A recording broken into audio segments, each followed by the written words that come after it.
this is specifically for Instagram, right? Yes. Okay, so if I were you, I would be posting like tips. Like you don't have to do a video or anything like that. It could literally just be like text. But I would be sharing something related to copywriting, specifically around newsletters to your email or to your story.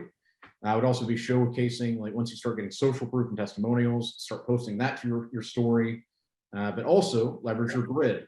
So when it comes to an account like your Instagram account, make sure that they can tell that you're an actual person. So post like some genuine like photos of yourself, lifestyle, whatever. You don't need to have hundreds of posts. You don't need that. But just so they can see that you actually are a real person. The next thing that you need to be doing on the grid is if you have any social proof, post that stuff to your grid.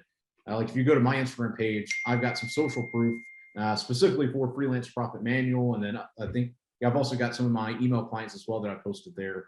But like show that you actually deliver on what you say you're delivering on. So post a screenshot of a conversation you had or a video testimonial from somebody, and you can break down in the description exactly what you did if you want to do that. And basically that's going to do the initial work for you, but the magic to it all is you actually reaching out to people directly. So you can start searching all these different hashtags. So like hashtag fitness, hashtag fat loss, hashtag fitness transformation, hashtag health. I mean, whatever like niches you want to target, just search for those hashtags. And then the next step is to filter all those people based off of like what I already said. Like, do they fit all these different criteria? But does that make sense?